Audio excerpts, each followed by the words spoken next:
అంత్య దినములలో అపాయకరమైన కాలాలు రాబోతున్నాయి పిల్లరా. ఇప్పుడు వరకు ఉన్నటువంటి టెక్నాలజీ మించిపోయి దానికి తలదన్నే ఒక టెక్నాలజీ రాబోతుంది. దాన్నే ఏఐ అని చెప్పంటారు, ఆర్టిఫిషియల్ ఇంటెలిజెన్స్.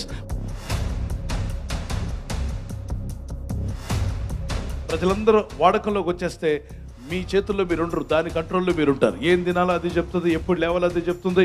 మనుషులందరూ ఇక ఎయిర్పోర్ట్లోకి వెళ్తున్నా, బయటకు వస్తున్నా పూర్తిగా ఇక దాని కంట్రోల్లోకి వెళ్ళే అవకాశం ఉంది. ఇక ప్రైవసీ అంటూ ఉండదు.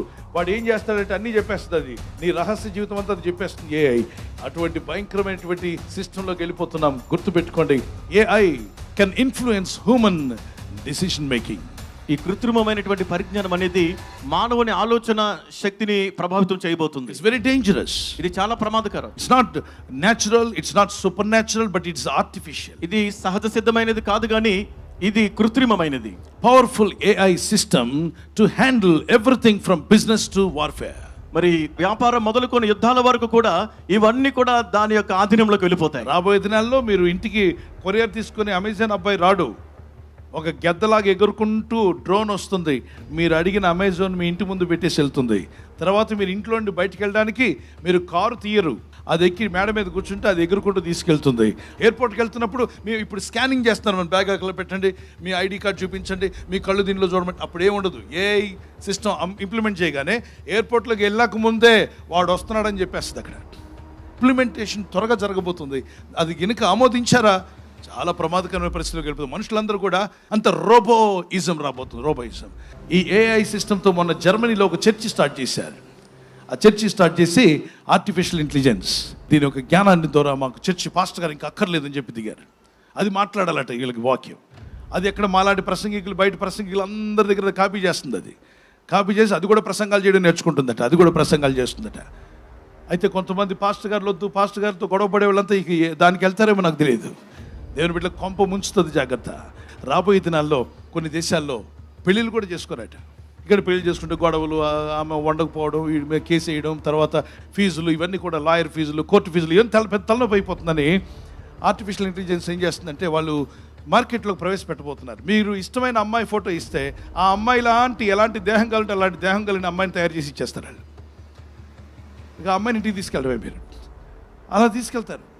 అలాగే ఎలాంటి అబ్బాయి కావాలో ఒక ఫోటో ఇస్తే ఆ అబ్బాయి ముఖము అటువంటి దేహం కలిగిన బాబుని, ఒక వ్యక్తిని, ఒక పురుషుని చేసి ఇచ్చేస్తుంది. ఆ పురుషుడు మామూలు పురుషుడు ఏం చేస్తాడో ఆ మామూలు స్త్రీ ఏం చేస్తుందో అలాంటి పనులు చేయడానికి కూడా వాళ్ళు తయారు చేస్తున్నారు. ఇది చాలా భయంకరమైనది. కృత్రిమము రాబోతుంది అన్నాడు. మనుషులు దేవుడు పెట్టిన న్యాచురాలిటీని విడిచిపెట్టి అన్యాచురల్, ఏదైతే ప్రకృతి విపరీతమైనటువంటి అపవిత్రమైన వాటిలోకి మనుషులు తెలివి పెరిగాక దేవుని వెంట వెళ్లకుండా, భక్తి వెంట వెళ్లకుండా భక్తిహీనతలోకి వెళ్ళినప్పుడు వాళ్ళ తెలివితేటలన్నీ కూడా దరిద్రతలోకి, మూర్ఖత్వంలోనికి, అపవిత్రతలోనికి తీసుకువెళ్ళి వారి నాశనానికి గురి చేస్తాయనుంది. కాబట్టి అంత్య దినాల్లో జ్ఞానం పెరుగుతున్నాడు. ఈ రోజుల్లో జ్ఞానం విపరీతంగా పెరిగిపోయింది. మనుషులు నలుదిశలా సంచరిస్తారని ప్రపంచంలో ఎక్కడ చూసినా, ఏ ఎయిర్పోర్ట్కి వెళ్ళినా కిక్కిరిసిపోతున్న బస్ స్టాండ్ లాగా తయారయ్యి అందరూ ప్రయాణాలు చేస్తున్నారు. ఈ విషయం ఎన్నో వేల సంవత్సరాల క్రితం ప్రభు అని దేవుడు దానియేలు భక్తునితో రాయించాడు. దానియేలు గ్రంథము 12వ అధ్యాయం 2, 3, 4 వచనాల్లో అంత్య దినములలో, అంటే ఆఖరి దినాలు, ప్రపంచానికి ఆఖరి అంతం వచ్చే రోజుల్లో ప్రజలు నలుదిశలా ప్రయాణం చేస్తారు. ఇది విపరీతంగా పెరిగిపోతుంది. బుద్ధి పెరిగాక పవిత్ర మార్గాన్ని విడిచిపెట్టి, భక్తిని విడిచిపెట్టి భక్తిహీన పనులు చేస్తారట. దేవునికి కోపం పుట్టించే పనులు, నేచర్కి విరోధంగా వెళ్తారు. ఎప్పుడు never go against the nature. పురుషులు మ్యారేజ్ చేసుకోవడం ఏంటి? అది వాక్య విరుద్ధమైంది. స్త్రీ వివాహం చేసుకోవడం ఏంటి? అది వ్యర్థం, వాక్య విరుద్ధమైంది. ఒకవేళ అలాగే ప్రపంచంలో ఉన్నంత స్త్రీలు పురుషులు వివాహం చేసుకుంటే పిల్లలు పుడతారా? పిల్లలు పుట్టరు. మానవ సంతానం అంతమైపోతుంది. అది దేవుని వాక్యానికి విరుద్ధమైంది. ఏది వాక్యానికి విరుద్ధమైందో దాన్ని చేయమంటాడు అపవాది. కనుక జాగ్రత్త. ఇవన్నీ కూడా ఇచ్చి సాతానుడు మనుషులందరూ తన గ్రిప్లో తీసుకుంటాడు. ఈ ఏఐని ఒక అతను అడిగాడు, నీకు జీసస్ ఎవరో తెలుసా అని అంటే ఐ డోంట్ నో అంటుంది. వేరే మతస్థులు ఎవరి గురించి అడిగినా చెప్తుంది. Who was Jesus Christ? Sorry, I didn't understand. Okay, Google, who is Jesus Christ? Sorry, I don't understand. You don't understand who the most famous person ever to walk the earth is. Maybe there's a glitch. Okay, Google, who's Jesus Christ? Sorry, I don't understand. I don't understand. Jesus గురించి అడిగితే I don't know what you're talking about అంటుంది. Einstein was a Jew. అతను కూడా పాత నిబంధన భక్తులని యూదులు నుండి వచ్చిన వాడే. ఐన్స్టీన్ ఆనాడే చెప్పాడు, ఏమన్నాడు తెలుసా? ఈ టెక్నాలజీ పెరిగి పెరిగి ప్రతి ఒక్కరిని పరమ మూర్ఖులుగా చేసే అవకాశం ఉంది. జాగ్రత్త, టెక్నాలజీతో ఎక్కువ పెట్టుకోవద్దు. ఎంత సైన్స్ నేర్చుకుంటే అంతకంటే ఎక్కువగా దేవుని గురించి తెలుసుకో. నువ్వు దేవుడు నీకు అవసరము. దేవుడు లేకుండా ఈ లోకంలో ఏదీ లేదు. దేవుడు తెలుసుకోవాల్సిన అవసరం ఉంది.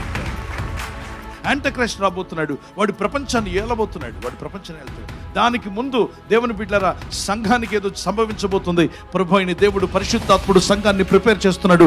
హఠాత్తుగా సంఘం ఎత్తబడే రోజు రాబోతుంది. వరాహశరాకులో కొనుకోబడతాం. ఎత్తబడాలని ఆశ ఉంటే సరిపోదు, దానికి ప్రిపరేషన్ కావాలి, దిద్దుబాటు కావాలి, సిద్ధపాటు కావాలి. ప్రభు రాకడ రాబోతుంది పిల్లరా. సంఘం కొనుకోబడాలి. టెక్నాలజీ వెంట వెళ్ళదు, దేవుని వెంట వెళ్ళు.